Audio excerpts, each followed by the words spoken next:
আমি এর আগের একটি আলোচনা আপনাদের সংক্ষেপে বলেছি যে বাংলাদেশের রাজনীতিবিদদের সাধারণ মানুষের চেয়ে বিচারের ক্যাটাগরিটা একটু বেশি। জনতার আদালতেও তাদের একটা বিচার হয়, আপনি আমি অপরাধ করলে সেখানে জনতার আদালতের বিচারটা খুব মুখোমুখি হতে হয় না।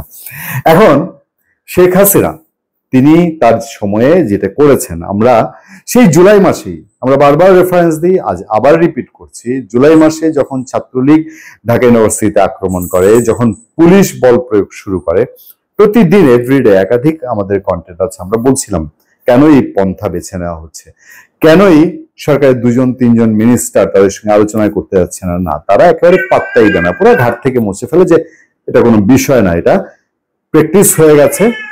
আর হারুন সাহেব আছেন ডিবির, তিনি হয়তো এটা সামলে ফেলবেন এরকম ভেবেছিলেন কিনা।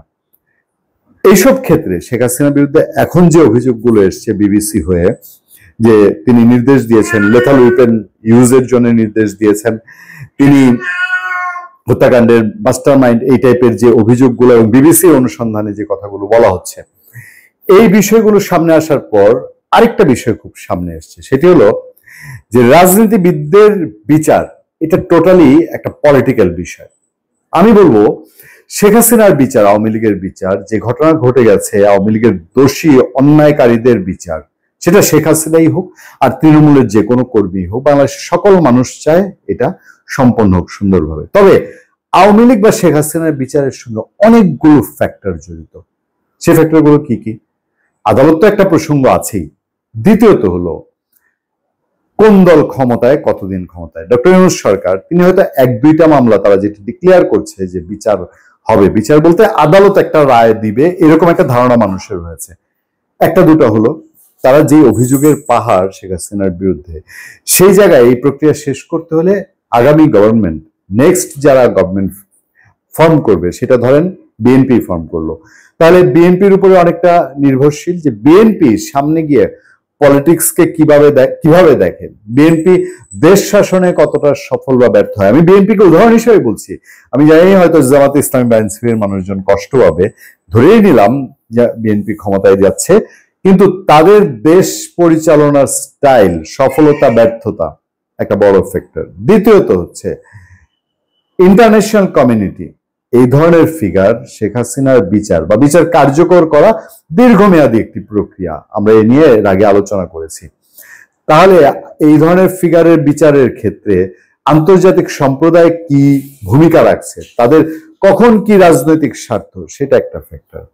এর উপরে মোটা দাগে এখনো যখন আওয়ামী লীগের একটা বিশাল জনগোষ্ঠীর সমর্থক রয়েছে, এই জনগোষ্ঠীর একটা প্রেশার, সেই প্রেশারটা আপনি বলতে পারেন যে কোনো অ্যাক্টিভিটি না থাকলেও দেশের এখন খুব বড় সংখ্যক মানুষ, সেটা যখন কোটির উপরে হবে, 1-2 কোটির উপরে হবে, তখন কিন্তু এটা একটা গুরুত্বপূর্ণ ইস্যু হিসাবে দাঁড়ায়। ফলে ঘটনা কি দাঁড়াচ্ছে, এক হচ্ছে আইনিভাবে কাগজে কলমে বিচার, এই যে শেখ হাসিনা সেদিন আদালত অবমাননার একটা রায় হয়ে গেল 6 মাসের জেল, এটা হলো, আপনি বলতে পারবেন আমরা এই বিচার করেছি। বিচার হওয়ার, বিচার কার্যকর হওয়ার মধ্যে কি আকাশ পাতাল পার্থক্য আছে না? শেখ হাসিনাকে ইন্ডিয়া থেকে বাংলাদেশে আনা এই সরকারের জন্য অনেকটা দূরও হয়ে পড়েছে বলে অনেকে মনে করছে না, এবং দেখবেন ইদানিং এই ধরনের কোনো আওয়াজ নেই। আওয়াজ যেটা আছে এটা হচ্ছে বিচার হবে, বিচার হবে, বিচার হবে, আর বিচার না হলে ইলেকশন হবে না। আমি বলতে চাচ্ছি বিচারটা কি আসলে তারা মনে করে যে এটা একটা বিচারের প্রক্রিয়ায় যাক?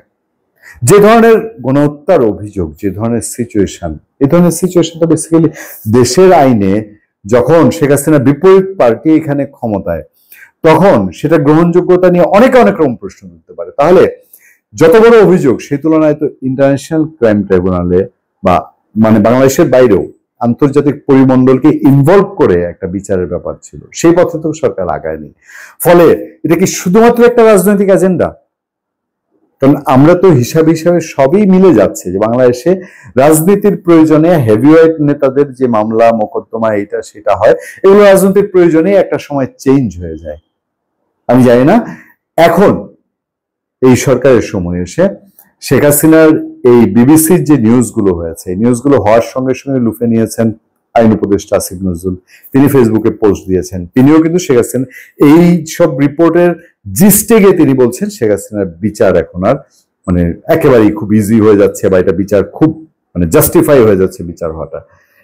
প্রধান উপদেষ্টা প্রেস সচিব শফিকুল ইসলাম তিনিও একই রকম মোটামুটি কথা বলেছেন, সাথে সাথে তারা এটার প্রতিক্রিয়া দিয়েছেন।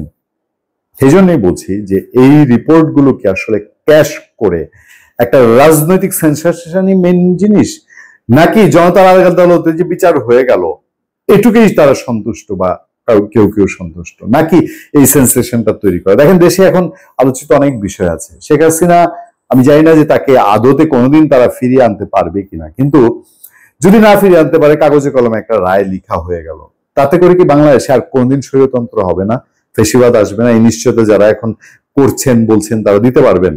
এটা কখনোই কেউ আসলে বাস্তবসম্মত বলে মনে করবে না। তো এইটা করে টোরে একটা ইলেকশন হলো, এই সরকার মেয়াদ শেষ করলো, লাভের লাভ বাংলাদেশের মানুষের কি হলো? নগদে লাভ হয়তো যদি ডোনাল্ড ট্রাম্প যে শুল্ক নির্ধারণ করেছে, সেই শুল্ক নির্ধারণে আমাদের সামনে কি বিপদে পড়তে হবে, কি ঝড় আসছে, আমাদের গার্মেন্টসের কি সাংঘাতিক রকম প্রলয় আভাস দেখা যাচ্ছে, 10 নম্বর বিপদ সংকেত দেখা যাচ্ছে, এইগুলো নিয়ে না কথা বলাটা এখন আরো বেশি রকম কার্যকর, যদি বিচারটা ঠিক তাকে ফিরে আনার জায়গায় না থাকে। মানে বলতে চাচ্ছি যে এটাকে রাজনৈতিক ক্যাশ করাটা জরুরি হয়ে গেছে, নাকি আমাদের অন্য কোনো ইস্যুর দিকে মনোযোগী হয়ে জরুরি হয়ে গেছে।